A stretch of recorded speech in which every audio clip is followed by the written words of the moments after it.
ሰላም እንዴት ናችሁ? የደሴልቲ ቤተሰባዎች እኔ እግዚአብሔር ይመስገን ደህና ነኝ። በያላችሁበት ሰላማችሁ ይብዛ። ዛሬም እንደተለመደው በአንድ አስተማሪና ጠቃሚ ቪዲዮ ተመልሻለሁ። በዚህ ቪዲዮ ተልባ እንዴት ነው የአንጀታችንን ጤንነት የሚደግፈው የሚለውን በደንብ አብራርቼ እነግራችኋለሁ። በተለይ ደግሞ የአንጀት እብጠት፣ የአንጀት ቁስለት፣ የአንጀት ብግነት እንዲሁም ደግሞ የአንጀት ድርቀት ካለ አጠቃላይ የሰገራ ድርቀት፣ የአየር መጠራቀምና የሆድ መነፋት ችግሮች ካሉ ተልባ መፍትሄ እንደሆነ ይታወቃል። ስለዚህ ተልባ ምን ንጥረ ነገሮችን ስለያዘ ነው ለአንጀታችን ጤንነት በጣም አስፈላጊ የሆነ የሚለውን እነግራችኋለሁ። ከዚህ ጋር ተያይዞ እንዴት ነው መጠቀም ያለብን፣ በየቀኑ ምን ያህል መጠቀም አለብን የሚለውን በደንብ አብራርቼ እነግራችኋለሁ ማለት ነው። ከዛ በፊት ግን ለቻናሉ አዲስ ከሆናችሁ ቻናሉን ሰብስክራይብ እያደረጋችሁ ጀምሮ ነባራዊ ሰዎችም የዩቲዩብ አልጎሪዝም ለብዙዎች እንዲያደርስና ብዙዎችን ስለሚያስተምር ላይክና ሼር ማድረጋችሁን አትርሱ። አብራችን ቆዩ። ወደ ዋናው ሀሳቤ ስመለስ ለአንጀታችን እጅግ በጣም ጠቃሚ ከሚባሉ ምግቦች አንዱና ዋነኛው ተልባ ነው። እንደሚታወቀው ጥናቶች እንደሚያስረዱት ተልባን አዘውትረው በአመጋገባቸው ውስጥ የሚያካቱ ሰዎች ወይም ደግሞ ሬጉላሪ ኮንሱም የሚያደርጉ ሰዎች የአንጀታቸው ጤንነት እንደተሻሻለና አንዳንድ ችግሮች እንደተቀረፉ ጥናቶች ያትታሉ ማለት ነው። የተልባ ፍሬ እንደሚታወቀው በከፍተኛ ደረጃ አሰርን ወይም ደግሞ ፋይበር እያለ የምንጠራውን በከፍተኛ ደረጃ ስለያዘ ለአንጀታችን ጤና ተመራጭ ከሆኑ ምግቦች አንዱና ዋነኛው ነው ማለት ነው። ተልባ እንግዲህ በውስጡ እንደሚታወቀው በውሃ የሚሟማ ወይም ደግሞ ወተር ሶሉብል ፋይበር ይዟል። እንዲሁም ደግሞ በውሃ የማይሟማ ወተር ኢንሶሉብል ፋይበር ወይም ደግሞ አሰርን ይዟል ማለት ነው። ስለዚህ እነዚህ ንጥረ ነገሮች በደንብ ስለያዘ ለአንጀታችን ጤንነት እጅግ በጣም አስፈላጊ ነው። በተለይ ደግሞ የሆድ መነፋት፣ የጋዝ መጠራቀም ወይም ደግሞ የአየር መጠራቀም ካለ፣ የሰገራ ድርቀት እንዲሁም ደግሞ አንጀት ላይ ሊፈጠሩ የሚችሉ አንዳንድ ችግሮች ለምሳሌ ኢንፍላሜሽን ወይም ብግነት እያለ የምንጠራው ችግር ካለ እነዚህን ሂደቶች በመቅረፍ የሚታወቅ የምግብ አይነት ነው ማለት ነው። ተልባ እንግዲህ አሰርና ሌሎችንም ጠቃሚ ውህዶችን በደንብ ስለያዘ አጠቃላይ የአንጀትን ጤና ይደግፋል። ለአንጀታችን ጠቃሚ ባክቴሪያዎች ወይም ደግሞ ለአንጀታችን እነዚህ ማይክሮባዮም እያልን የምንጠራቸው እንደ ፕሪባዮቲክ ፐርፐስ ስላለው ጤንነት ለአንጀት ጤንነት በጣም ተመራጭ ነው ማለት ነው። ሌላው ደግሞ አንጀታችን ላይ ብግነትና እብጠት እንዳይፈጠር ወይም ደግሞ ኢንፍላሜሽን እያልን የምንጠራው ችግር እንዳይፈጠር በማድረግ እጅግ በጣም አስፈላጊ ነው። በአጠቃላይ ተልባ ለአንጀታችን ጤና እጅግ በጣም ተመራጭ ከሆኑ ምግቦች በዋነኝነት የሚጠቀስ ነው ማለት ነው። ስለዚህ ተልባን አዘውትሮ በአመጋገብ ውስጥ ማካተት ለአንጀታችን ጤና እና አንዳንድ ችግሮችን በመቅረፍ ደረጃ ትልቅ ሚና አለው ማለት ነው። ዛሬ እንግዲህ በዚህ ቪዲዮ ተልባ እንዴት ነው ለአንጀታችን ጤና ተመራጭ ነው የሚለውን በአራት ከፍዬ ለእናንተ በደንብ አብራርቼ ብሪፍሊ አድርጌ እነግራችኋለሁ። ቪዲዮውን ሰብስክራይብ ያላደረጋችሁ ሰዎች ቪዲዮውን ሰብስክራይብ ያደረጋችሁ እዩ። ነባራዊ ሰዎችም ላይክ እና ሼር እያደረጋችሁ የድሮ ትብብራችሁ እንዳይለይ ስል ጠይቃለሁ። የመጀመሪያውና አንደኛው ተልባ እንደሚታወቀው ድርቀትን ይከላከላል ወይም ደግሞ ኮንስቲፔሽን እያልን የምንጠራው ችግር እንዳይፈጠር ያደርጋል። ብዙ ጊዜ አንድ ሰው በሳምንት ውስጥ 3 ካልተጸዳዳ ድርቀት አለበት ተብሎ ይታሰባል ማለት ከዛ በታይ የሚጸዳዳ ከሆነ። ስለዚህ ተልባ ይህን ችግር ይቀርፋል ተብሎ ይታሰባል። እንደሚታወቀው በውሃ የሚሟሟው አሰር ወይም ደግሞ ፋይበር በከፍተኛ ደረጃ ውሃን በቀላሉ ስለሚመጥና ሰገራን እንዲለሰልስ ስለሚያደርግ የሰገራ ድርቀትን እንዲከላከል ያደርጋል ማለት ነው። ሌላው ደግሞ በውሃ የሚሟሟው የሰገራ የፋይበር አይነት ደግሞ ወይም ደግሞ የአሰር አይነት ሰገራ ቅርጹን እንዲይዝና የሰገራ ልውጥን በማፋጠን በከፍተኛ ደረጃ ሰገራ እንዲወገድ ያደርጋል ማለት ነው። ስለዚህ በቀላሉ ድርቀት እንዳይኖር የሰገራ ልውጥን በማሻሻል ደረጃ በጣም ተመራጭ ነው ማለት ነው። ተልባን ጥናቶች እንደሚያስረዱ በአመጋገብ ውስጥ አዘውትረው የሚያካቱ ሰዎች አዘውትረው ኮንሱም የሚያደርጉ ሰዎች ጥናቶች እንደሚያስረዱት ለአንጀታችን ውስጥ ችግሮች እጅግ በጣም መፍትሄ እንደሆነ ይታወቃል። በተለይ ደግሞ ድርቀት ካለ፣ ቁስለትና ብግነት ካለ፣ የጋዝ መጠራቀም ደግሞ የአየር መጠራቀም ካለ፣ የሆድ መነፋት ችግሮች ካሉ እንደ መፍትሄ እንደሚቆጠር ብዙ ጥናቶች ያስረዳሉ ማለት ነው። በተለይ ደግሞ አንድ ሰው ጾሞ ተቆየ በኋላ አንዳንዴ ትራዲሽናሊ እናቶቻችን አባቶቻችን እንደሚታወቀው ቅባት ነገሮችን ከመብላታችን በፊት ስጋ ነገር ከመብላታችን በፊት ተልባን በጥብጣችሁ ጠጡ ይባላል። ስለዚህ ያ ሂደቱ ምንድነው? የሰገራ ልውጥን ይጨምራል። እንዲሁም ደግሞ አጠቃላይ የአንጀታችን ግድግዳዎችን ሪቴት እንዲያደርጉና አዳፕት እንዲያደርጉ ማድረግ ትልቅ ሚና ስላለው ነው። ስለዚህ ወደ ሳይንሱ ስናመጣው ሂደት አሁን እንዳልነው በዚህ ሂደት ነው። ስለ ፋይበር ስናወራ እንደሚታወቀው ተልባ በከፍተኛ ደረጃ ፋይበርን ስለያዘ አጠቃላይ ለአንጀታችን ጤና በጣም ተመራጭ ነው ማለት ነው። ሁለተኛ ለጠቃሚ የአንጀት ባክቴሪያዎች ወይም ደግሞ ሄልዚ ማይክሮባዮም ሄልዚ ባክቴሪያ ያልን የምንጠራቸው ለእነሱ ምርትና ጤንነት እጅግ በጣም ተፈላጊ ነው። በተልባ ውስጥ የሚገኘው የአሰር አይነት እንደሚታወቀው እንደ ፕሪባዮቲክ ፐርፐዝ አለው። ፕሪባዮቲክ ለምንጠራው እንግዲህ ለአንጀታችን ጤንነት ተመራጭ ከሆኑ ወይም ደግሞ የአንጀታችን ባክቴሪያዎች ማይክሮባዮም እያልን የምንጠራቸውን በመመገብ እና አጠቃላይ ለጠቃሚ ባክቴሪያዎች ምግብነት እና እንዲሁም ደግሞ ምርትነት ስለሚያገለግል ጠቃሚ ባክቴሪያዎች ቁጥራቸው ሲጨምሩ ሲሻሻሉ ደግሞ የአንጀታችን ጤንነት የተጠበቀ ይሆናል ማለት ነው። ተልባ ውስጥ ያለው አሰር በተለይ ደግሞ ባክቴሪያዎች ወደ ሾርት ቻይን ፋቲ አሲድ ይቀይሩታል። ይሄ ሾርት ቻይን ፋቲ አሲድ እጅግ በጣም ብዙ ፐርፐዝ አለው ወይም ደግሞ ብዙ ጥቅም አለው።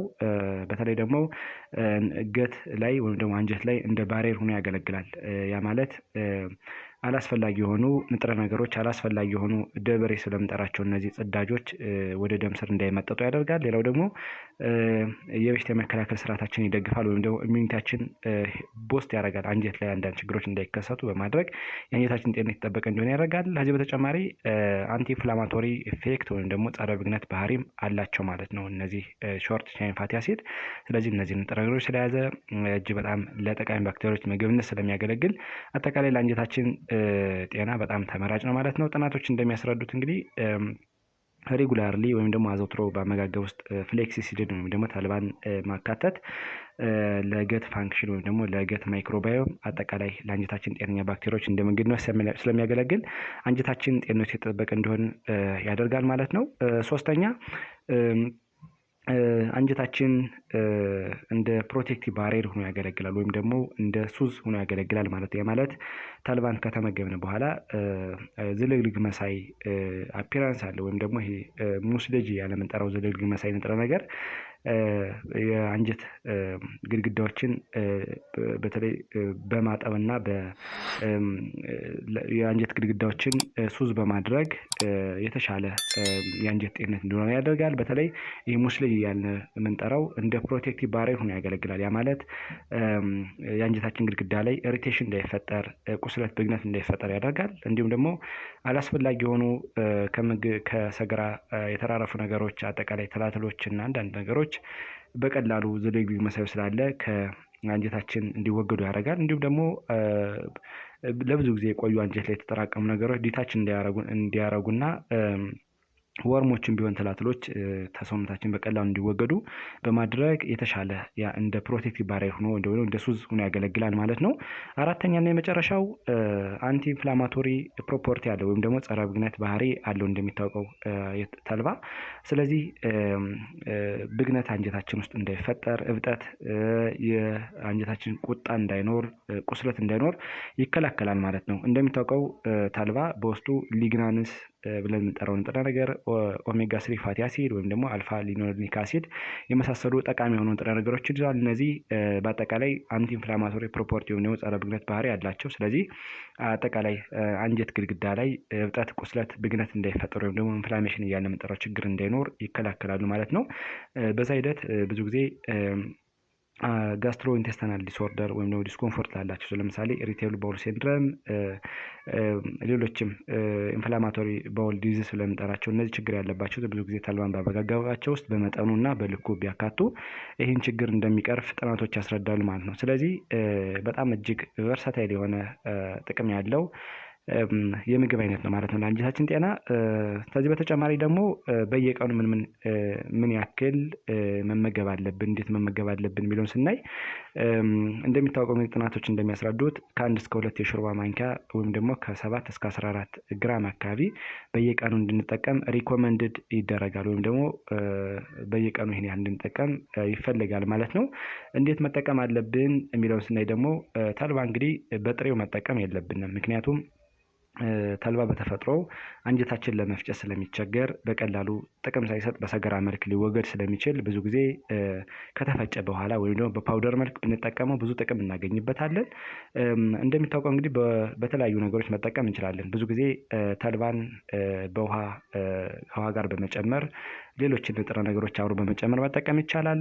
በወጥ መልክ መጠቀም ይቻላል። እንዲሁም ደግሞ ከተለያዩ ምግቦች ጋር አብሮ በመጨመር እና ኮምባይን በማድረግ እንመገበዋለን ማለት ነው። ብዙ ጊዜ ግን ተልባ በተለይ ደግሞ አንዳንድ ማጣፈጫዎችን ተጠቅመን አንዳንድ ነገሮችን ጨምረን ከውሃ ጋር በማቀላቀል እንደ ወጥ መልክ መጠቀም እንችላለን ማለት ነው። እንዲሁም ደግሞ አንዳንዴ በጁስ መልክ ወይም ደግሞ እንደ ጁስ መልክ መጠቀም ይቻላል ማለት ነው። ሌላው ደግሞ ከምግብ ጋር በመጨመር በተለይ በወጥ መልክ ፓውደሩን ከወጥ ጋር በመቀላቀል መጠቀም እንችላለን። ከዳቦ ጋር፣ ከቂጣ ጋር ወዘተ ከእርጎ ጋር በመጨመር እንዲሁም ሌሎችንም ምግብ ጋር በመጨመር የምንጠቀመው የምግብ አይነት ማለት ነው። እንደ ጥንቃቄ ያህል ብዙ ጊዜ ተልባ በከፍተኛ ደረጃ ፋይበርን ስለያዘ ወይም ደግሞ አሰር እያለ የምንጠራውን በከፍተኛ ደረጃ ስለያዘ ብዙ ጊዜ ተልባን ከተመገብን በኋላ በቂ ውሃ መጠጣት አለብን ማለት ነው። ምክንያቱም የተልባ ፋይበር በከፍተኛ ደረጃ ውሃን ስለሚመጥ ድርቀትና የጋስትሮኢንተስታይናል ዲስኦርደር ወይም ደግሞ ዲስኮምፈርት ሊያስከትል ስለሚችል እና ምቾት አለመሰማት አይነት ነገር ሊኖር ስለሚችል በቂ ውሃ መጠቀም አለብን ማለት ነው። ተልባ እንግዲህ ከዚህ በተጨማሪ በአፍ አንዳንድ ሰዎች ለተለያየ ምክንያት ወይም ደግሞ ለተለያየ ፐርፐዝ መድኃኒት በአፋቸው ይወስዳሉ፣ በሚዋጥ መልክ ይወስዳሉ እና ብዙ ጊዜ ከመድኃኒት ጋር የተለያየ ዝምድና ወይም ደግሞ ሪያክሽን ሊኖረው ስለሚችል ብዙ ጊዜ የመድኃኒቶችን ባህሪም ሊያዛባ ስለሚችል ተልባን ከመመገባችን በፊት ከአንድ ሰዓት በፊት መድኃኒቶችን ብንወስድ እንዲሁም ደግሞ ከተመገብን በኋላ ከሁለት ሰዓት በኋላ ምግቦችን ብንወስድ መድኃኒቶችን ብንወስድ በጣም አሪፍ ነው ማለት ነው። ምክንያቱም አሁን እንዳንድ የመድኃኒቶችን አጸግብሮት ሊቀንስ እንዲሁም ደግሞ አንዳንድ ነገሮች ሊያስከትል ስለሚችል ከመመገባችን ከአንድ ሰዓት በፊት መድኃኒቶችን መውሰድ አለብን። ከተመገብን በኋላ ደግሞ ከሁለት ሰዓት በኋላ መድኃኒቶችን መውሰድ አለብን ማለት ነው። ሌላው ደግሞ ከዚህ ጋር አያይዤ ልነግራቸው የምፈልገው ምንም ሰዎች ናቸው ተልባን እንዲጠቀሙ የማይፈለገው ወይም ደግሞ መጠቀም ካለባቸውስ እንዴት ነው ጤና ባለሙያን አማክረው የሚወስዱት የሚለውን ስናይ ብዙ ጊዜ እነዚህ አይነት ሰዎች ለምሳሌ የሚያጠቡና ነፍሰ ጡር የሆኑ እናቶች ብዙ ጊዜ ተልባን ከመጠን በላይ የሚመገቡ ከሆነ ሌላ ሆርሞናል ፍላክቹዌሽን ወይም ደግሞ የሆርሞን መዛባት ሊያስከትል ስለሚችል አንዳንድ ችግሮችን ያመጣል ተብሎ ስለሚታሰብ ብዙ ጊዜ መመገብ ካለባቸው ጤና ባለሙያን ኮሚኒኬት አድርገው ቢሆን ይመረጣል። ሌላው ደግሞ ብሊዲንግ ዲስኦርደር ያለባቸው ሰዎች በተለይ እንደ ሂሞፊሊያ ሌሎችም የብለን ማቅጠኛ መድኃኒት የሚወስዱ ሰዎች አንቲኮግላንት ብለን የምንጠራቸውን ወይም ደግሞ የደም ማቅጠኛ መድኃኒት የሚወስዱ ሰዎች ብዙ ጊዜ ተልባን ሲጠቀሙ ሌላ ችግር ሊያስከትል ስለሚችል እንደነዚህ ሰዎች መመገብ የለባቸውም ተብሎ ይታሰባል። ምክንያቱም ተልባ በተፈጥሮ ብለድ ቲነር ነው። ስለዚህ ደምን ያቀጣና ሪስክ ኦፍ ብሊዲንግ እንዲከሰት ሊያደርግ ስለሚችል ብዙ ጊዜ ብሊዲንግ ዲስኦርደር እንዲሁም ደግሞ አንቲኮጉላንት መድኃኒት የሚወስዱ ሰዎች ኮሚኒኬት ቢያደርጉ ጤና ባለሙያን በጣም ይመከራል። ከዚህ በተጨማሪ ሰርጀሪ ሊሰራላቸው የታሰቡ ሰዎች በተለይ ተልባን የሚጠቀሙ ከሆነ ከሁለት ሳምንት በፊት ማቋረጥ አለባቸው ማለት ነው። ምክንያቱም ቅድም እንዳልነው በተፈጥሮ ተልባ ብለድ ቲነር ነው ወይም ደግሞ ደም ሊያቀጥን ስለሚችል ፋርዘር የሆነ ብሊዲንግ ዲስኦርደር ወይም ደግሞ ብሊዲንግ ሪስክ ሊያስከትል ስለሚችል ጥንቃቄ ማድረግ አለባቸው። ስለዚህ ከሁለት ሳምንት በፊት ማቋረጥ አለባቸው ማለት ነው። ሌላው የስኳር በሽተኞች ነው። ብዙ ጊዜ የስኳር ታካሚዎች ወይም ደግሞ የስኳር በሽተኞች መድኃኒት ይወስዳሉ። ስለዚህ መድኃኒትና አብሮ ኦቨርላፕ ተደርጎ ላይወሰድ ይችላል ማለት ነው። ስለዚህ ብለድ ሱጋርን ረዲዩስ ሊያደርግ ስለሚችል ወይም ደግሞ ሃይፖግላይሴሚያ እያለ የምንጠራውን ችግር ሊያስከትል ስለሚችል ብዙ ጊዜ እንደዚህ አይነት በሽታ ያላቸው ሰዎች ጤና ባለሙያን ቢያማክሩ በጣም አሪፍ ነው። ከዚህ በተጨማሪ የመጨረሻው አለርጂ ያለባቸው ሰዎች ናቸው። አለርጂክ ያለባቸው ሰዎች ብዙ ጊዜ ተልባን ለመጀመሪያ ጊዜ ተመግበው የቆዳ ሽፍታ፣ የማሳከክ፣ የትንፋሽ ማጠር፣ ሌሎችም ሲምፕተም ካላቸው በተለይ ደግሞ ማስቀመጥ፣ ማስመለስ ችግር ካለ ይሄ አለርጂክ ተብሎ ይጠራል እና እንደዚህ አይነት ሲምፕተም ያለባቸው ሰዎች ብዙ ጊዜ ሁለተኛ እንዲመገቡ አይመከርም ማለት ነው። ስለዚህ ጥንቃቄ ማድረግ አለባቸው ማለት ነው። ዛሬ እንግዲህ በዚህ ቪዲዮ ተልባ እንዴት ነው ለአንጀታችን ጤንነት ተመራጭ የሆነው፣ ሰዎች ምን ያህል መውሰድ አለባቸው፣ እንዴት መውሰድ ያለባቸው የሚለውን ለእናንተ በደንብ አብራርቼ ነገርኳችሁ። እናንተም አሪፍ ግንዛቤ አግኝታችኋል ብዬ አስባለሁ። ለሌሎች እንዲደርስ በጎነት ለራስ ነው በሚለው ላይክ እና ሼር አድርጉት። እንዲሁም ደግሞ ቀጣይ የሚለቃቸው ቪዲዮዎች ለእናንተ እንዲደርሳችሁ የደወል ምልክቱን መጫን አትርሱ። አመሰግናለሁ። ባይ ባይ።